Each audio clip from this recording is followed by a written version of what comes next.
Karena inti wudhu itu bukan menyiram, membasuh.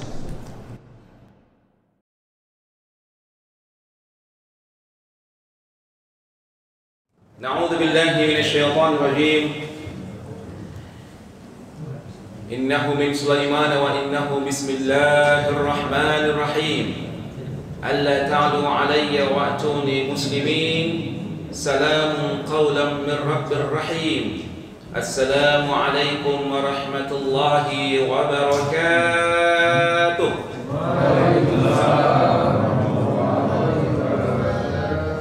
Alhamdulillahi rabbil alamin. Wal 'aqibatu lil muttaqin wa la 'udwana illa 'alal zalimin. Ashhadu an la ilaha illallah wahdahu la sharika lah, waliyyus shalihin. Wa ashhadu anna Muhammadan 'abduhu wa rasuluh wa safiyyuhu min khalqihi wa habibuhu, amma ba'd. Ma'asyiral muslimin wal muslimat, sidang jamaah subuh rahimakumullah.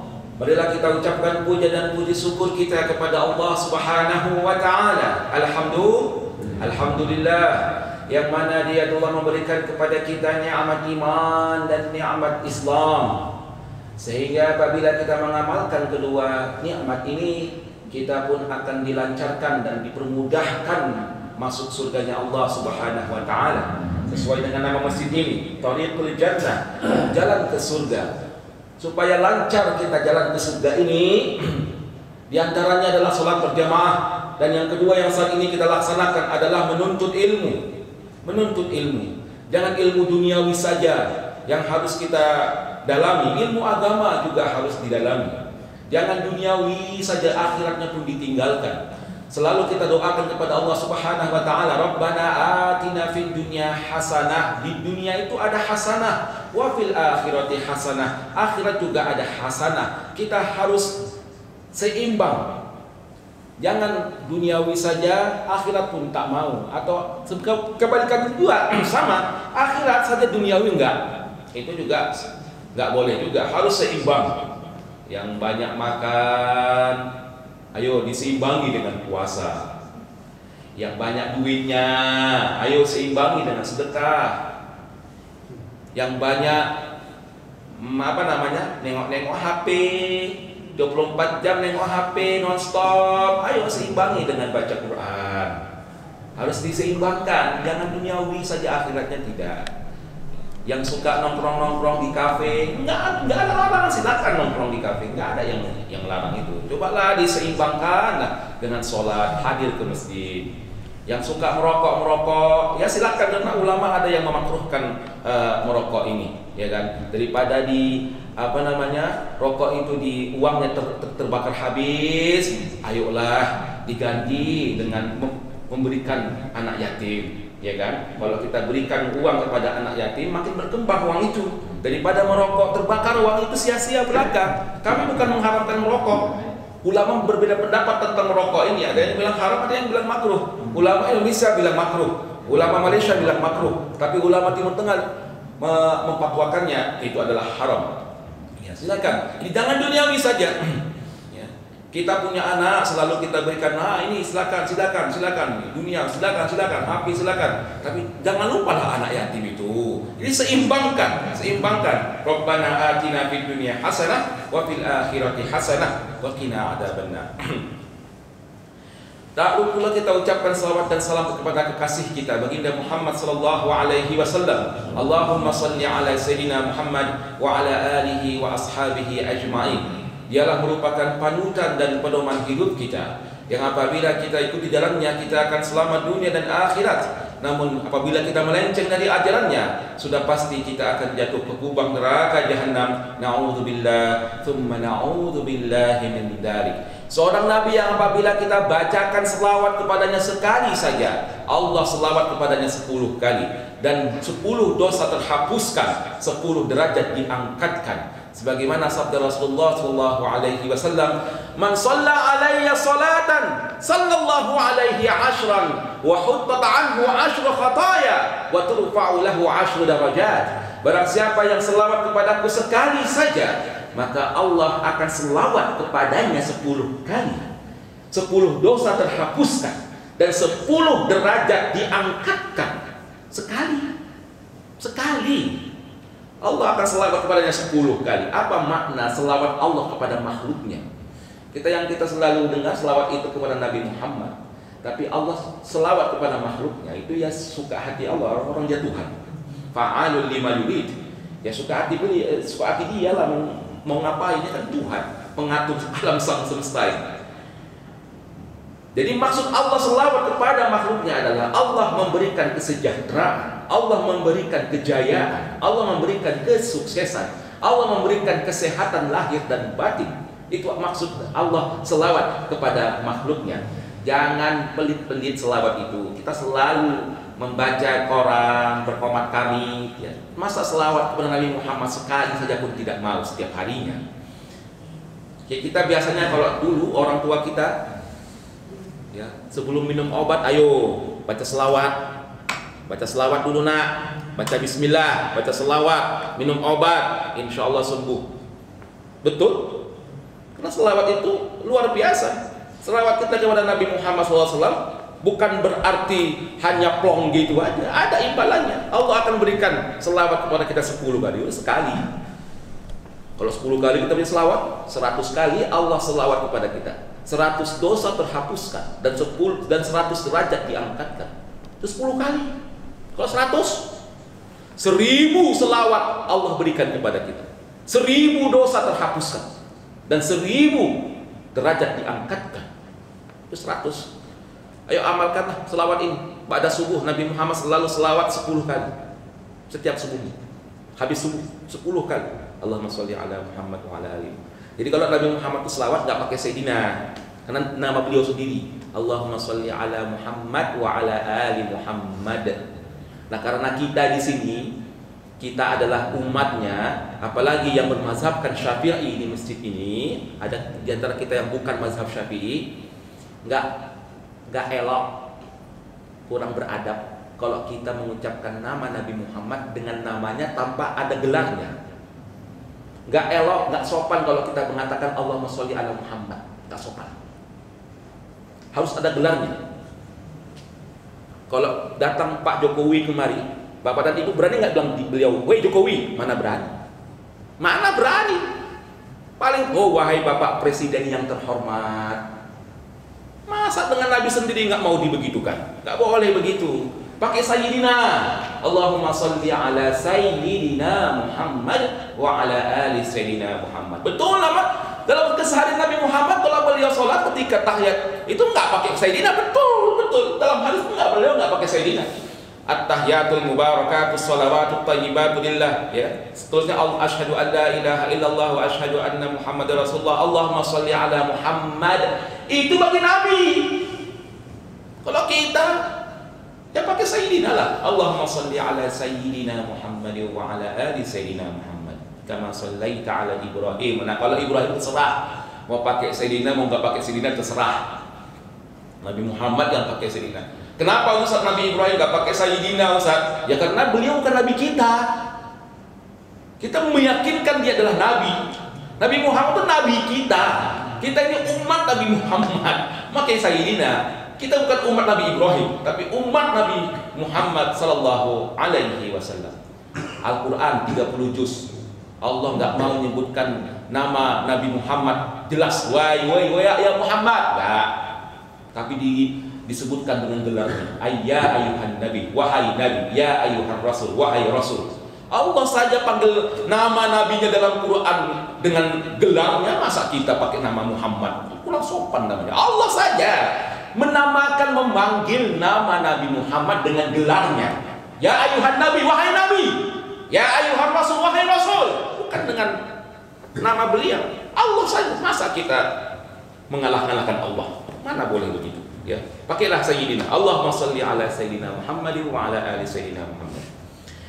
Nah, alhamdulillah tadi telah pelaksanaan sholat subuh ini juga banyak pertanyaan masuk kepada kami. Ustaz, ada nggak sholat fajar? Ada nggak sholat fajar? Sholat fajar dalam satu sendiri itu, usolli sunatul fajr itu nggak ada. Sholat fajar itu adalah rangkaian sholat sunat dan ditutup dengan sholat subuh. itu namanya sholat fajar. Sejak kapan tuh Ustaz? Sejak sahur. Sahur itu berarti azan pertama. Azan dalam fikih, azan subuh itu ada dua. Ya. Pertama itu azan untuk membangunkan orang sahur. Itu namanya azan pertama. Fajar telah terbit, namanya fajar kazib. Ada dua fajar, fajar kazib. Di situ azan untuk membangunkan orang-orang sahur. Namanya azan pertama di fajar kazib. Nah, disitulah mulai fajar namanya. Jadi orang yang melakukan sholat ketika itu, baik sholat sunnah, apakah dia mau sholat sunnah, mau sholat tahajud, mau sholat segala macam, sampai sholat qobliyah, dari qobliyah subuh, itu sudah dikategorikan sholat fajar. Sampai terakhir subuh ini tadi, itu juga dikategorikan sholat fajar. Jadi sholat fajar adalah rangkaian sholat-sholat sunnah yang ditutup dengan sholat fardu, yaitu sholat subuh. Itu namanya sholat fajar. Gak ada sendiri dia tuh, sengaja aku sholat fajar 2 rakaat, itu gak ada. Ya, gak ada sholat fajar 2 rakaat. Ya, itu rangkaian. Sholat fajar itulah rangkaian sholat-sholat sunnah yang dimulai ketika fajar kajib terbit atau ketika sahur sampai ditutup sholat fardu, sholat subuh. Itu namanya sholat fajar. Nggak ada dia merdeka sendiri, nggak ada. Dia bukan seperti sholat witir, tidak, atau sholat taraweh, tidak. Sholat fajar itu lain, dia rangkaian sholat. Dalam buku-buku kami belum melihat ada satu sholat tunggal, sholat fajar itu nggak ada. Yang ada adalah rangkaian sholat. Nah, disinilah Nabi Muhammad SAW bersabda. Nah, kalau bapak dan ibu pergi ke Timur Tengah, sholat subuh itu nggak ada namanya, nggak ada. Yang ada namanya sholatul fajri. Kalau bapak dan ibu nanti berangkat ke Timur Tengah, orang Arab nggak mengenal dengan sholat subuh, cuma di Asia Tenggara aja namanya sholat subuh. Kami di Mesir itu nggak ada tertulis sholat subuh, nggak ada. Sholat fajar namanya, sholatul fajri. Sholat subuh itu hanya terkenal di Asia Tenggara. Kalau di Timur Tengah nggak ada, namanya sholatul fajri. Kalau bapak dan ibu punya televisi ya, digital ya, yang langsung mubasyarah, langsung live ke Mekah Al-Mukarramah, nanti jam-jam 10 coba bapak dan ibu kalau bisa melihat bahasa Arab di situ. Naqlu sholatul fajri min Makkah Al-Mukarramah. Siaran langsung sholat fajar. Sholat fajar di Mekah Al-Mukarramah. Sholat fajar itu apa? Ya sholat subuh. Karena orang Timur Tengah nggak mengenal sholat subuh. Cuma kita yang menggunakan istilah ini. Ya. Mereka menggunakan sholat fajar namanya. Ya, sholat fajar. Nah, jadi Nabi Muhammad SAW pernah bersabda tentang keutamaan sholat fajar ini. Sholatul fajri khairum minad dunya wa ma fiha. Ulama berbeda pendapat.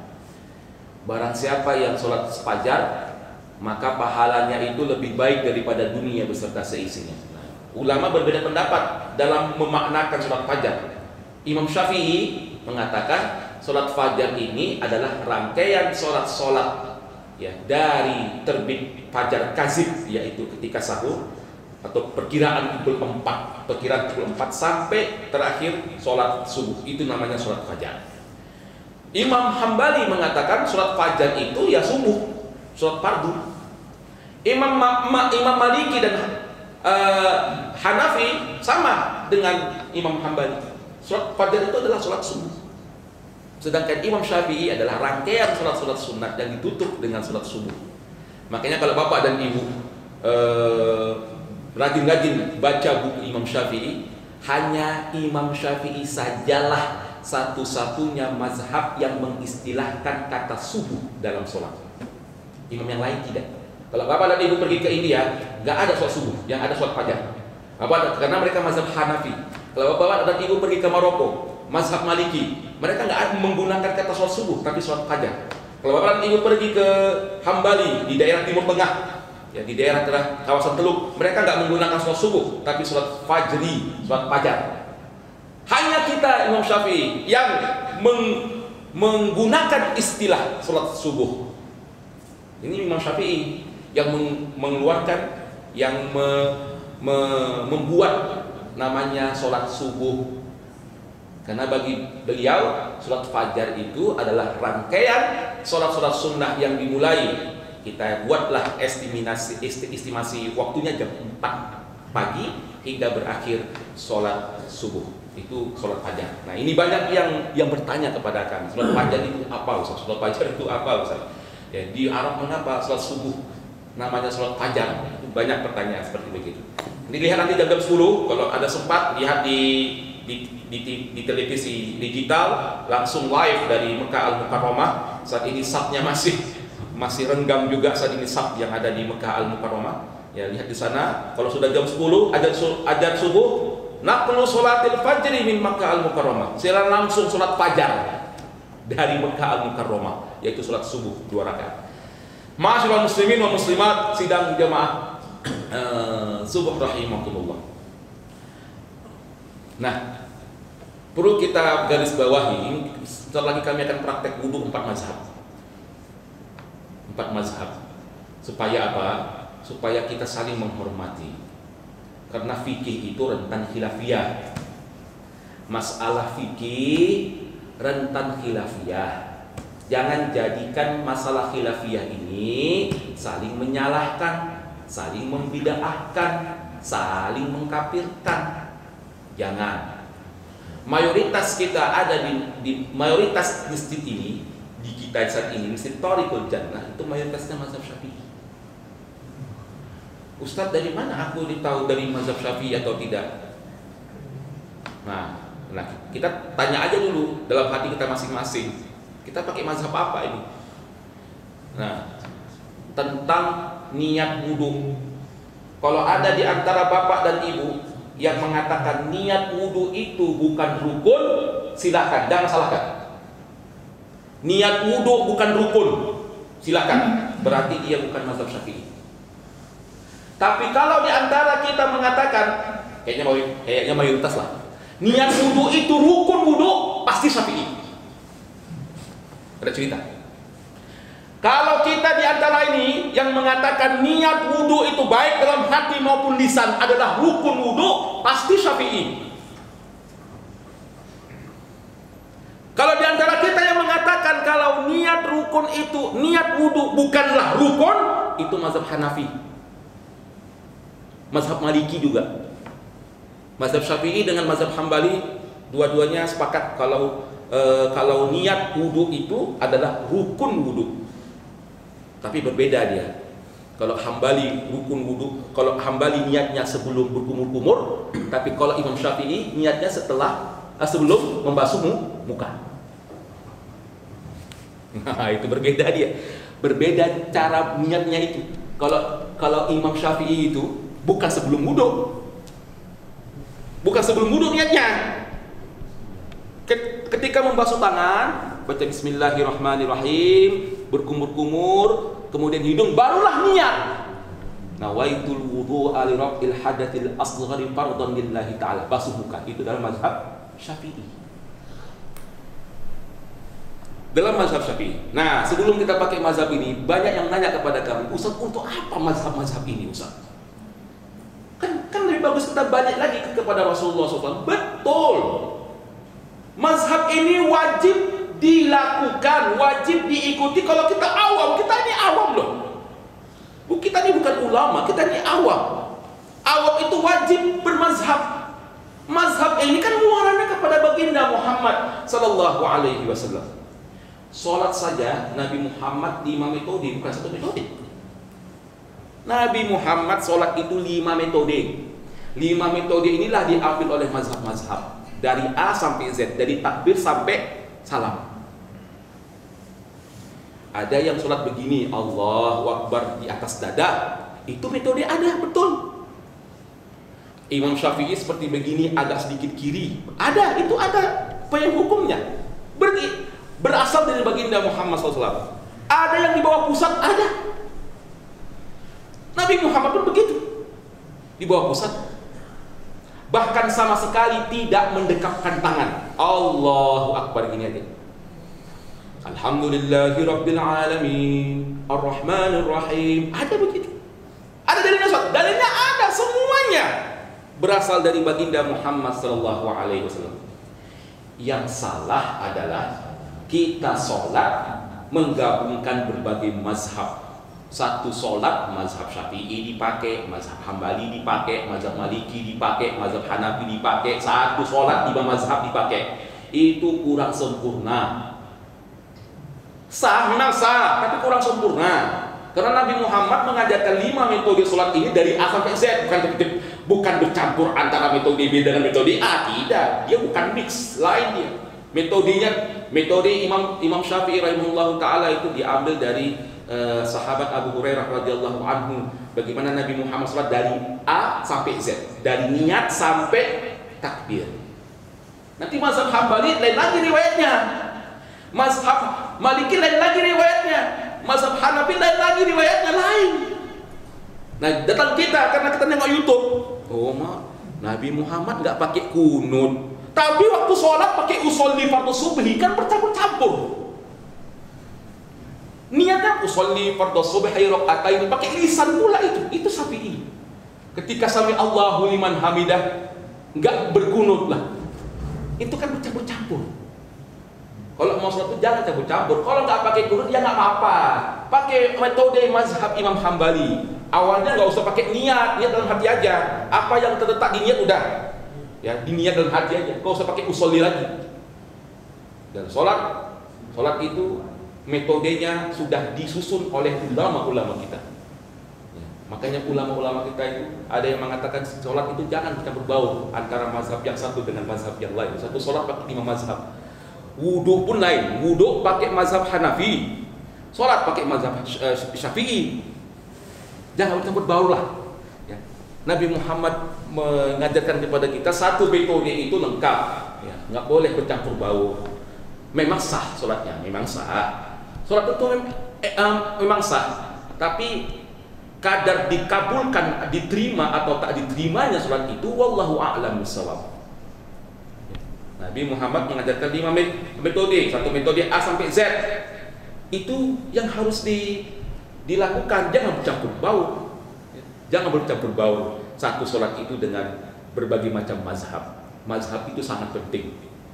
Kita ini awam, wajib mengikuti mazhab. Terserah mazhab apa, terserah mazhab apa. Kalau kita di Indonesia ini, di Asia Tenggara ini, yang mazhab mayoritas adalah mazhab Syafi'i. Apalagi orang Aceh. Aceh itu kental kali Syafi'inya. Medan banyak Syafi'i tapi bercampur baur dengan Hambali di sini. Padang juga begitu. Padang lebih banyak Hambalinya. Di Jakarta lagi bercampur baur di situ mazhab-mazhabnya. Kalau Aceh jangan tanya lah, Aceh, Riau, Malaysia lagi. Kental kali. Brunei lagi udah dijadikan resmi agama negara adalah Islam, bermazhabkan Imam Syafi'i. Itu tertulis di dalam undang-undang mereka di Brunei. Ngeri kali. Langsung dibuat di undang-undang, bermazhabkan Imam Syafi'i. Itu kalau di Brunei. Kalau kita negara mayoritasnya menggunakan mazhab Imam Syafi'i rahimahullahu taala. Baik, kita akan berwudu. Tadi saya pesan sama imam, sediakan ember, tapi saya mungkin salah paham. Ember itu jangan diisikan air. Nah, ini airnya penuh pula ini ya kan. Imam Syafi'i mengatakan berwudu itu yang sempurna adalah wudu yang dilakukan oleh baginda Muhammad sallallahu alaihi wasallam yang menggunakan air tidak boros. Kita ketika berwudu boros sekali airnya. Kami akan berwudu dengan 1 gelas air mineral. Bukan ini banyak kali, penuh banyak kali nih. Ini mohon maaf, mubazir. Ini, ya. Kalau Imam Syafi'i itu nggak boleh air itu banyak-banyak. Kami 1 gelas ini sudah cukup untuk berwudu. Karena inti wudu itu bukan menyiram, membasuh. Inti dari wudu itu membasuh. bukan menyiram. Karena kita mungkin di Indonesia meluber air, jadi air pun terbuang percuma dia. Banyak air yang berkeluaran. Banyak air yang berkeluaran. Baik. Nah, saking banyaknya air yang keluar itu, ya kan? Saking banyaknya air yang keluar itu, ya itulah tadi boros air. Kami di Mesir biasa seperti begini, berwudu. Ini sah dijadikan air wudu, Bapak dan Ibu. Nah, kalau mau air mineral dalam mazhab Syafi'i kan nggak boleh satu tetes masuk kemari. Jadi jangan dibuka semuanya, setengahnya aja. Ini sah untuk dijadikan air wudu karena dia nggak masak. Kalau dimasak baru nggak sah. Karena ini kan dari mata air yang disuling, bukan dimasak dia ini, yang disuling.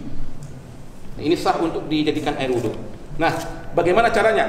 Ini mazhab Syafi'i ya, mazhab Syafi'i yang selalu kita pakai, Nah, kita ambil air begini, baca Bismillahirrahmanirrahim. Bismillahirrahmanirrahim. Intinya adalah membasuh, bukan menyiram. Bismillahirrahmanirrahim. Sekali saja sudah cukup. Nah, kemudian mulut.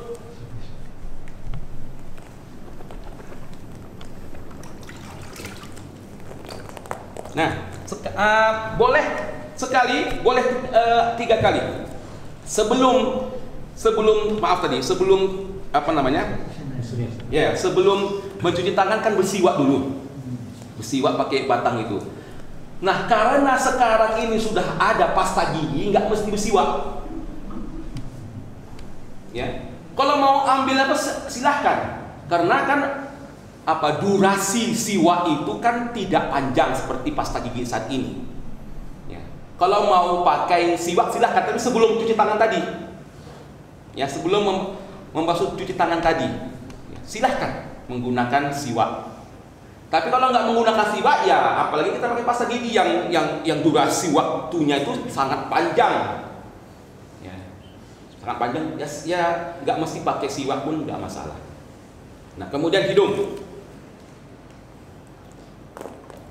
ini juga dikorek-korek, bukan kita lain udah tuh suka-suka hati. Nah, bukan begitu, dikorek-korek hidungnya. Nah, dikorek-korek 3 kali. Nah, kemudian muka. Nah, ketika muka berniat, mazhab Syafi'i, nawaitul wudu'a li raf'il hadatsil asghari fardhan lillahi ta'ala. Sengaja aku berwudu untuk menghilangkan hadas kecil karena Allah Ta'ala. Intinya adalah membasuh, bukan menyiram. Jenggot, yang punya jenggot di apa namanya? Di sela-sela dia sekali.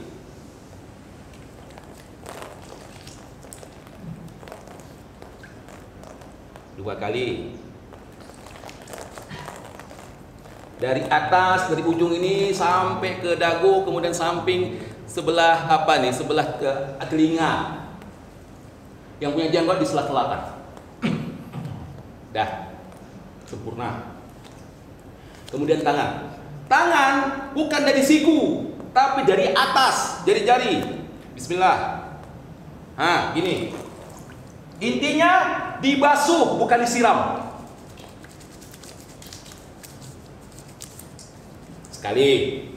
Masih banyak lagi nih, masih banyak. Ini baru sekali.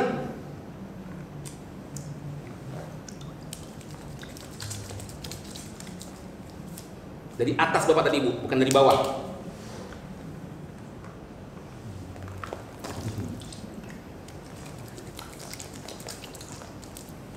Nah, kanan,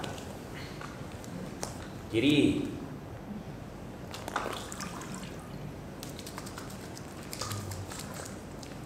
sampai ke siku.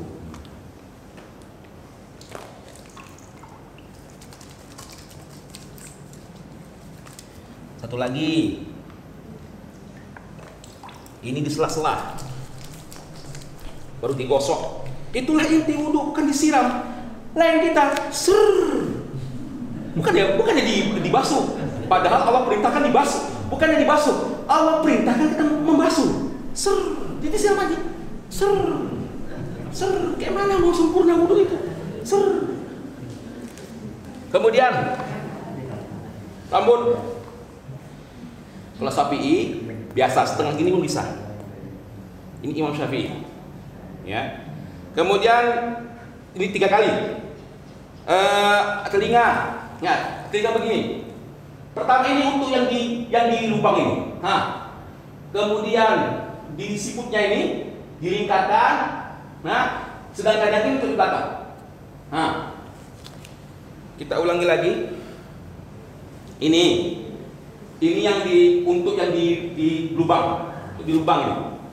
Kemudian putarkan ke siput-siputnya itu, terus dan ini tuh yang di belakang. Ini untuk yang di dalam, sedangkan ini yang untuk di belakang. Sama juga yang sebelah kiri. Ini yang di dalam, nih dalam. Baru putar ke ke siputnya itu. Nah ini yang di belakang. 3 kali. Terakhir kaki. Segini Bapak dan Ibu. Segini. Kita terlalu banyak air. Nah kaki ya. Nih di atas dulu. Di jari-jari dulu, di sela-sela dulu, sampai ke mata kaki. Sekali.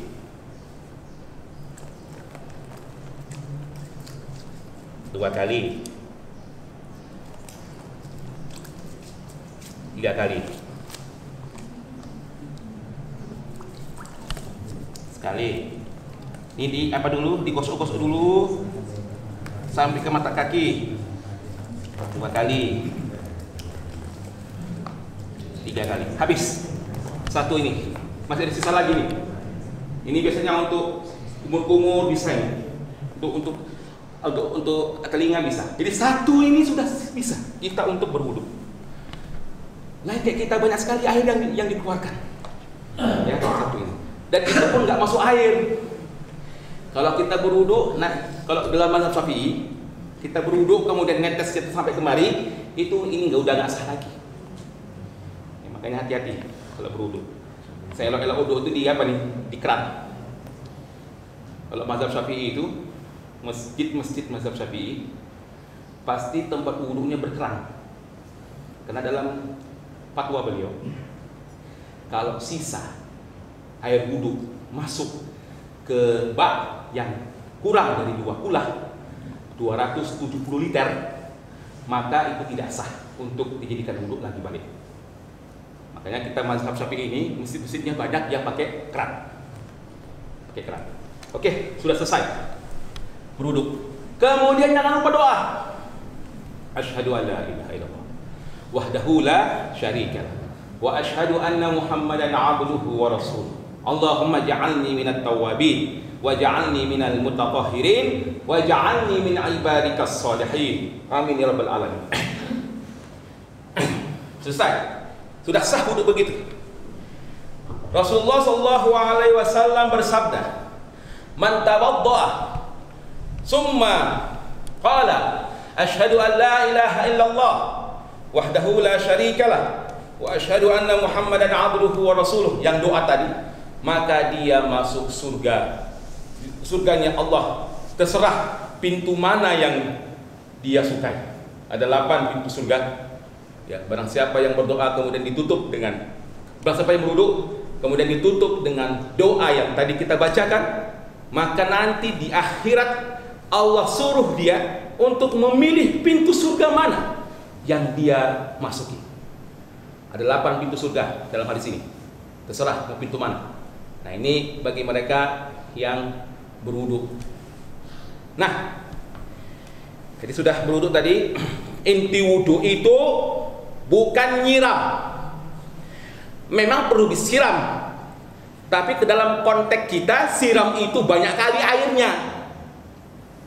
Wudu itu intinya membasuh, basuhlah mukamu. Ya ayyuhalladzina amanu idza qumtum ila sholati faghsilu wujuhakum. Wahai orang-orang yang beriman, apabila kamu hendak melaksanakan sholat, maka basuhlah mukamu, bukan siram mukamu, digosok-gosok itu. Wa aydiyakum ilal marafiq, basuhlah kedua tanganmu. Dibasuh itu digosok-gosok, bukan disiram. Wamsahu biru'usikum, kemudian sapulah kepalamu. Wa arjulakum ilal ka'bain, basuhlah kedua kakimu sampai ke mata kaki. Dibasuh bukan disiram. Ada kita, ya kan, yang pakai begini, dia pakai gayung, bukannya dibasuh, hanya disiram saja, ya, hanya disiram saja. Nah, ini yang pakai apa namanya, yang pakai gayung, yang pakai gayung di rumah. Satu gayung ini bapak dan ibu bisa untuk wudhu. Satu gayung aja, dari berkumur-kumur sampai kaki ini bisa ini. Wong satu gininya bisa,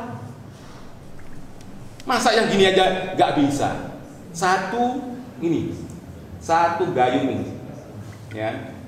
Nah, kalau mazhab Maliki, Bu, Bapak dan Ibu, mereka masukkan tangan dalam gayung ini. Mereka nggak mengenal istilah dua kulah.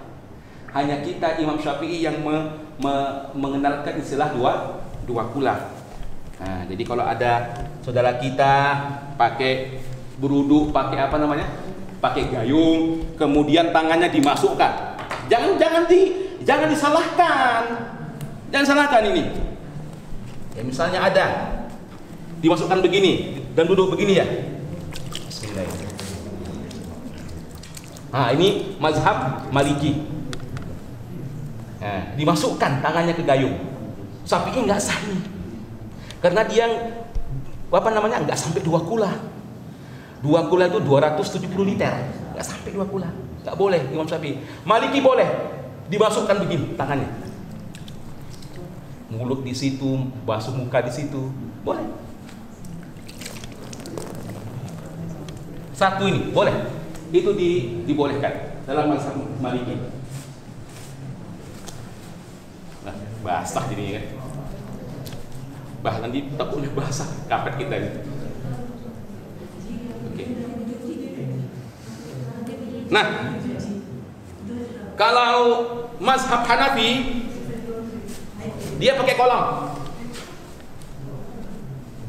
Mazhab Hanafi pakai kolam.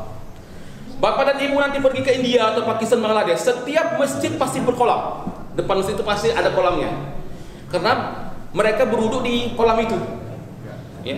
Mereka itu berwuduk di kolam itu. Hanya mazhab Syafi'i sajalah yang keran masjid yang tempat wuduknya itu pakai keran. Karena bagi Imam Syafi'i, ya, air suci itu minimal 2 kulah. Minimal 2 kulah. Karena kalau dia sudah masuk di ember yang tidak 2 kulah, terpecikkanlah situ bekas-bekas wudhu, maka air tersebut tak sah lagi untuk wudhu. Itu dalam mazhab Imam Syafi'i rahimahullah ta'ala. Ma'asyiral muslimin wa muslimat sidang jamaah subuh rahimakumullah. Bismillahirrahmanirrahim.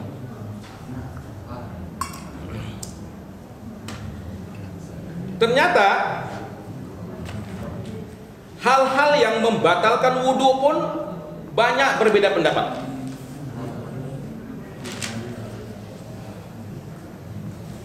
Nah, kita akan bacakan hal-hal yang membatalkan wudhu.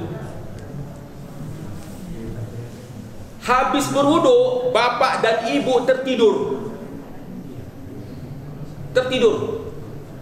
Apakah itu membatalkan wudhu? Tertidur berat. 4 mazhab berbeda pendapat. Kalau mazhab Syafi'i, habis wudhu, ya kan, kemudian maghrib, biasanya menunggu isya itu jarang orang pulang ke rumah. Jadi merebahlah diri dia. Nah, kepala dia tersentuh sama lantai, tertidur, batal wudhu. Itu Syafi'i. Namun kalau dia tertidur sambil menopangkan tangannya begini, itu enggak batal wudhu begini. Intinya kepalanya enggak ke lantai begini. Gini dia. Tertidurnya begini. Tertidur kayak Dewa Krishna begini. Ya kan. Tertidur ya seperti begini. Kalau begini itu tak batal wudhu karena kepala tidak menyentuh lantai. Yang batal wudhu itu adalah kepala menyentuh lantai sampai tertidur. Ya. Kalau dia menopangkan ininya begini, itu tidak membatalkan wudhu. Harus wudhu balik untuk isya. Ya, harus wudhu balik untuk isya. Kalau duduk tertidur misalnya, biasa itu bapak dan bapak-bapak itu kalau mendengarkan khutbah Jumat tertidur, duduk gini tertidur. Nah, ya kan? Kayak orang berzikir, berzikir terus. Nah, itu tidak batal wudhu. Tidak membatalkan wudhu. Yang batal wudhu itu apabila kepala sudah tersentuh oleh lantai kemudian tertidur, itu membatalkan wudhu. Lain mazhab Maliki. Mazhab Maliki membolehkan. Mazhab Maliki membolehkan tertidur, kepala menyentuh lantai, ya. Tapi dengan syarat janganlah keluar angin. Kalau belum keluar angin dalam mazhab Maliki itu diperbolehkan. Kemudian yang kedua, ini juga masih banyak pertanyaan dan perdebatan. Menyentuh kemaluan habis wudhu tanpa penghalang. Biasa mungkin menyentuh kemaluan atau dubur habis wudhu, tak mungkin gatal. Kalau pakai penghalang tidak perlu wudhu. Kalau pakai penghalang, entah baju atau celana, nah gatal di sekitar area itu, kemudian di sekitar mohon maaf dubur itu juga gatal, kemudian digaruk-garuk. Kalau ada di situ apanya, kainnya, penghalangnya tidak membatalkan wudhu. Tidak membatalkan wudhu. Nah, ini pun masih berbeda pendapat ulama. Ya, Imam Maliki mengatakan kalau orang yang habis berwudhu kemudian menyentuh kemaluannya tanpa penghalang, kata Imam Malik tak batal wudhu. Tak batal wudhu. Habis wudhu tiba-tiba dia menyentuh kemaluannya tanpa penghalang. Ya, kulit dengan kulit tangan berjumpa dengan kemaluannya, itu tak membatalkan wudhu kata Imam Malik radhiyallahu anhu. Kecuali kalau dipegang itu menaikkan syahwat, barulah membatalkan wudhu. Imam Syafi'i tidak. Imam Syafi'i mau syahwatkah dia, mau nggak syahwat, tersentuh itu kemaluan atau tubur, batal wudhu. Ulangi wudhunya balik. Ya, ulangi wudhunya kembali. Kemudian tentang menyentuh istri setelah wudhu. Nah, ini dia. Ini juga banyak pertanyaan ini. Ya. 4 mazhab berbeda pendapat loh Bapak dan Ibu. Imam Syafi'i yang agak sedikit keras dia. Bapak dan Ibu, Bapak udah berwudhu, Ibu udah berwudhu, pergi ke masjid, boncengan. Nah, kalau di situ ada penghalang, misalnya baju telukung ibu, ya, kemudian ditutup dengan tangan ibu ditutup dengan telukung, kemudian peluk bapak. Nah, itu tak batalkan wudhu. Sudah. Namun kalau di situ terjadi hal-hal, mohon maaf pada ibu, sang ayah atau bapak tiba-tiba naik nafsunya, meskipun itu tak tersentuh, itu sudah batal wudhu. Intinya kan syahwat, nafsu. Saya ulang lagi. Bapak dan ibu habis wudhu kemudian pergi ke masjid. Nah, memang ada penghalang, tapi tiba-tiba bapak ada nafsu, naik nafsunya, syahwatnya. Nah, itu wudhu kembali. Ya, wudhu kembali dalam mazhab Syafi'i. Meskipun ada penghalang. Tapi kalau misalnya nggak ada apa namanya, nggak ada pikiran naik nafsu segala macam, itu tidak menghalangi, tidak membatalkan wudu. Mazhab yang lain cerita. Mau bersentuhan bapak dan ibu antar kulit dengan kulit tanpa penghalang tak batal wudu. Imam Hanafi, Imam Maliki, Imam Hambali tak batalkan wudu. Misalnya bapak menyentuh ibu habis wudu tanpa penghalang, bapak pegang tangan ibu tanpa penghalang, jumpa kulit dengan kulit, tak batal wudu, kata 3 imam. Pengecualian dari mazhab Maliki, kecuali kalau menimbulkan syahwat baru batal wudu. Imam Syafi'i tidak, bapak dan ibu. Imam Syafi'i ini mazhab yang terkenal dengan kehati-hatiannya. Bapak nyentuh ibu batal wudu kalau berjumpa antara kulit dengan kulit, batal wudu. Kecuali kalau ada penghalang. Kalau ada penghalang tidak batal wudu. Itu dalam mazhab Imam Syafi'i rahimahullah taala. Mazhab Syafi'i ini, Bu, Bapak dan Ibu, adalah mazhab yang terkenal dengan kehati-hatiannya. Banyak kali peraturan di mazhab Imam Syafi'i, banyak kali peraturannya. Contohnya, kalau Bapak dan Ibu pernah belajar waktu sekolah dulu, yang diajarkan sama guru-guru kita, barang siapa yang bergerak 3 kali dalam sholat batal sholatnya. Betul itu, bukan main-main, betul. Itu mazhab Syafi'i. Bergerak 3 kali, Allahu Akbar sekali, datar, baru sekali. Nah kemudian nih 2 kali, baru 2 kali boleh. Ketika 3 kali batal wudu, batal sholat, wudu sah, tapi sholat batal. Dalam mazhab Syafi'i. Kalau mazhab yang lain nggak ada, tetap Bapak dan Ibu tengoklah di televisi digital di Masjidil Haram, mazhab Hambali, ya kan? Imamnya udah Allahu Akbar masih membolohi pakaian, ser. Kadang pelukungnya itu dia apa ya dia? Waktu sholat biasa aja nih. Udah berapa kali gerak, pelukungnya itu dia apa ini? Igalnya itu. Pas mau Allahu Akbar, sami Allahu liman hamidah, ya kan? Dibolohinya lagi, bunyinya udah berapa kali gerak. Itu mazhab Hambali. Mazhab Syafi'i nggak bisa 3 kali gerak batal sholat, 3 kali gerak batal sholat. Itu dalam mazhab Syafi'i. Memang mazhab Syafi'i terkenal dengan kehati-hatiannya dan kewaspadaannya supaya kita nggak main-main. Wah, kita aja kalau saat ini kita ada di militer kita ada upacara, jangankan gerak, dibereng itu sama komandannya, jangan gerak kau, mau gatal pun jangan gerak. Hah, masa sholat bisa? Dibereng itu sama komandan, siapa yang gerak, ku hantam. Mana berani, mau gatal situ udah semut, udah nggak ada yang gerak. Masa sholat nggak bisa? Memang paten juga mazhab Syafi'i. Paten kali, 3 kali gerak batal sholat. Tentara, Bapak dan Ibu, jangan Bapak dan Ibu pikir nggak gatal-gatal lah, Bu. Apalagi berkeringat, gatal itu. Ya, berjemur di bawah terik matahari pasti gatal itu.